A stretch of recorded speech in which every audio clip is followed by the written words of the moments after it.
I'm not single. To me, that implies, not having been in a serious relationship.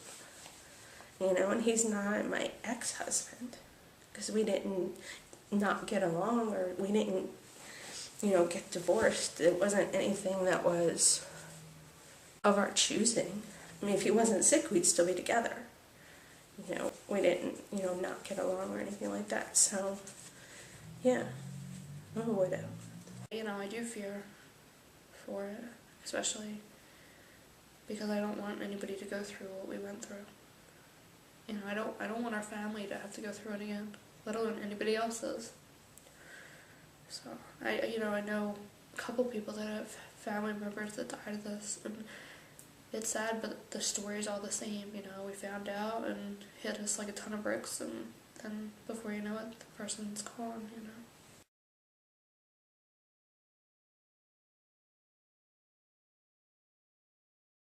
We met in college at Atlantic Community College. We were in the same chemistry class, and the professor put us together as lab partners.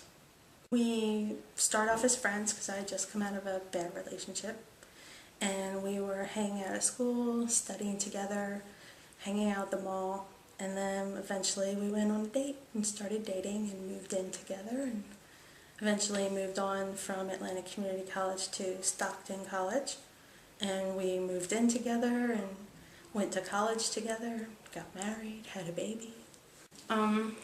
He got sick in February of '07, so we had been married for 6 years. We had known each other a good long time. We were married and supposedly at the beginning of our life together, and we had just moved up here. We had the new house, we had the new baby, we were talking about another one. Once we got settled, I had started a new job. We were just, transitioning in what we thought was the beginning of our life together. Even though we had been together, for so long already, we've been together 10 years already. We were just, in our minds, we were like, this is the beginning, we're new. We're newlyweds, kind of, we have a new baby. And, it was roughly, like I said, a week after his 30th birthday, so that was March of 2007, and then he died in July of 2007. For pancreatic cancer, there is no early detection. Once you find out you have pancreatic cancer, it's because it has already spread to other areas in your body, which is causing the pain or discomfort that makes you aware of it. He was having stomach issues. And he thought it was an ulcer. So because he worked in a pharmacy, he was friendly on a professional level with our doctor, our primary care physician. And he called him on the phone and told him his symptoms. And his doctor said, you're 30 years old, you're probably having an ulcer, brand new baby, brand new house. He worked an hour away, so he was driving to work all the time. He says, you're probably just stressing out. I'm going to prescribe you this medication for the ulcer.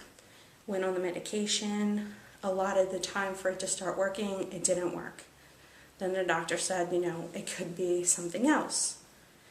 Then that wasn't it either. So finally it got to the point where he couldn't sit, he couldn't stand, he just wasn't comfortable. And it got so bad that he was writhing in pain one night while we were sleeping. And I got fed up with him, and I put him in the car and took him to the emergency room. We took him to Cooper, which is a teaching hospital, so there were like 1 billion doctors in the ER. So the doctor started running blood tests and stuff like that, and then CAT scans and other things. And then he did start to get the jaundice, so he did start to turn a little yellow, so they knew that there was liver involvement too.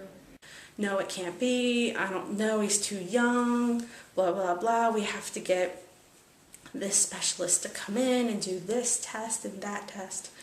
And it turns out that he had pancreatic cancer, and it had already spread everywhere, and it was stage 4.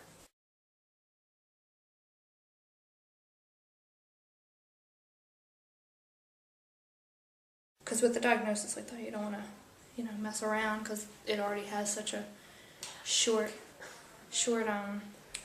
lifespan, because the problem is when people seek help for it, it's already so far progressed that it's not They do have surgical procedures, but most people aren't even candidates at that point because the symptoms aren't, they don't present themselves until they're too bad, or they're usually in a different organ or something. It's not like breast cancer where you will find a lump, or melanoma where you will see it on your skin.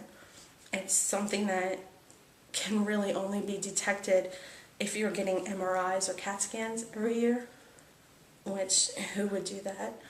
Or it's already spread and you're having symptoms of it.